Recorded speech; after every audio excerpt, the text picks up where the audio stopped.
Hi, so this is day 3 of the deep dive into back pain relief. And so today I want to look at lifting and carrying things. Um, so often, I don't know about you, but I was brought up to bend the knees and lift with the back, not the knees. And I religiously did that and ended up with not just sore back, but sore knees. And the reason for this is the knees are not a strong joint, so that's why you need to obviously not lift with them. But when you're bending your knees to lift with, then you are going to be using your knees to push you up and the weight of whatever it is you're lifting. And same with your back. If you're using your back to lift, your back is lots of little bones joined together with um, uh, fluid-filled discs in between.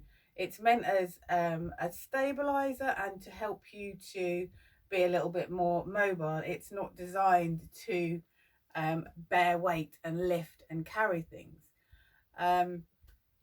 So what you need to think about using as your powerhouse for lifting and your physiology is using your glutes and your hamstrings as your power to lift you up, and using your ability to hinge from the hips as the like a crane almost that hinges down and then lifts up the weight. By doing that, you're not involving the knees can stay out of it, and you're also keeping your back aligned as you lift. So that would look something and along the lines of lifting like this. You would bend down. Now if you can't get right down because you're still a little bit stiff and tight in the hamstrings, then you can bend your knees a little. But what I want you to think about as you hinge forward is taking your bum behind you so that the majority of the weight is in your heels. Then you can push down as you lift the thing, push down with your legs to bring you upright. So you're using all the power here to lift you and whatever you're lifting. Now, obviously, you will need to do some work on building up the strength there, releasing any tension and tightness down in your hamstrings and maybe your quads to be able to do those. But be able to do that more easily, but you do need to be thinking about doing it now. So you could, as long as you're hinging from here, taking the weight back, you can bend the knees a little bit, but as long as you're driving the weight up through your heels to come up, all the power again is here and not any pressure on your back or your knees. And that's also going to help if you have abdominal issues. So maybe you're trying to heal from abdominal separation.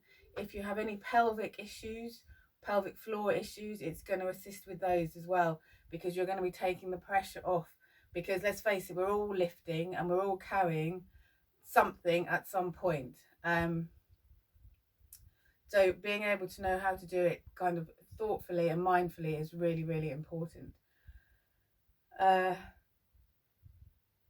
Yes, so building that strength and learning to engage your core is something we will look at in the back class later on in the week.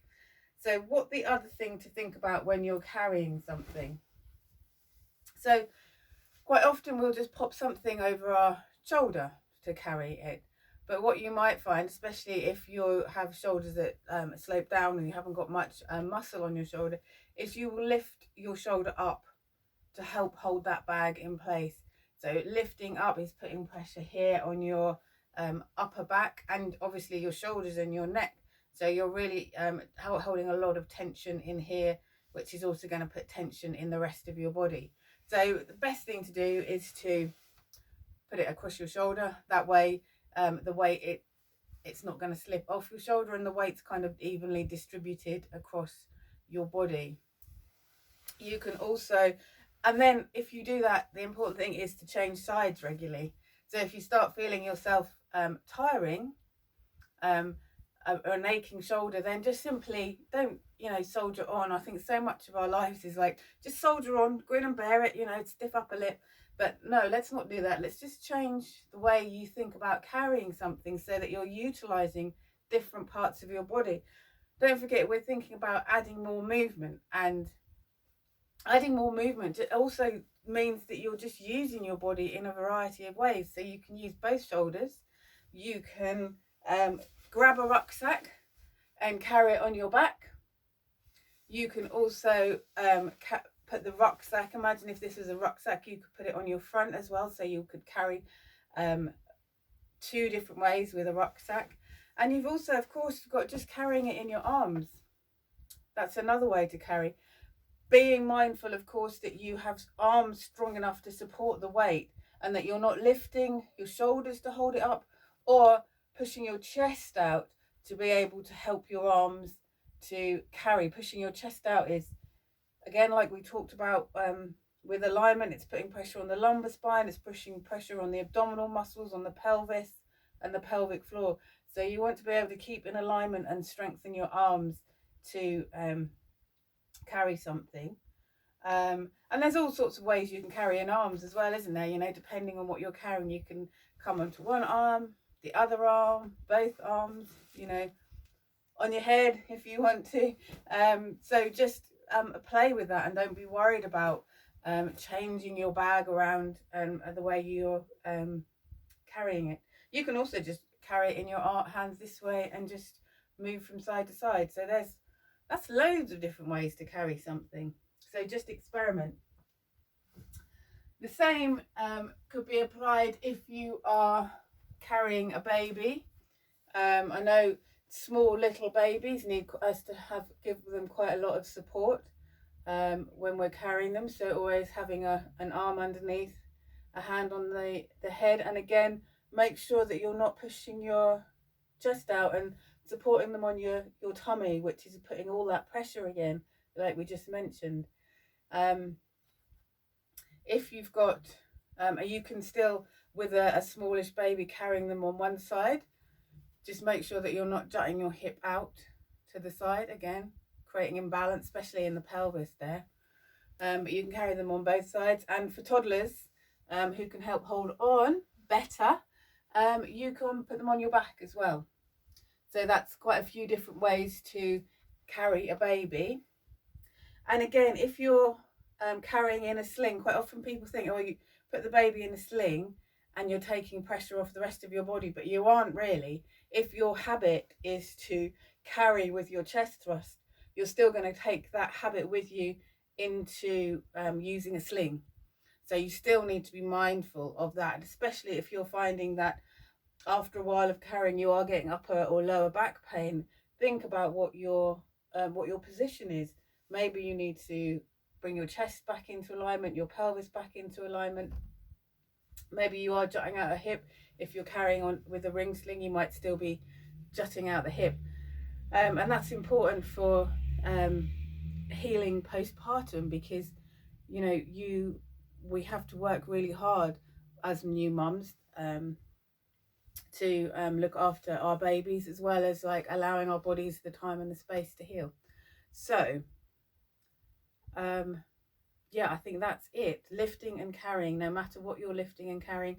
I know there's thoughts on twisting and lifting, and we will cover that a little bit more in the exercise class, but just to cover it now, you can't always get away with not twisting as you lift. I'm thinking simply getting a child out of a car seat, you're having to twist and lift at the same time. A pram or a buggy out of a car, shopping out of the car, grabbing your toddler because they need picking up while you're doing something. So there is ways to be able to twist and lift and be mindful of your back and your hips and your knees, but principally we're thinking of the back today. And that's all about learning to engage your core through breath work and mindful working so that you can do those movements. Yeah, it's something that, you know, we work on during pregnancy classes, as well as the pelvic floor class is, and what I would work on with women with pelvic pain is that, you know, you need to be able to function in everyday life, and the exercises, the corrective exercises, as well as the postural changes, will help your body become resilient so you can cope with those things. So I hope that's helpful. We're going to look at breathing tomorrow, which you might not associate with back pain, but yeah, it's quite important. So any questions, as usual, drop them below, and enjoy lifting and carrying.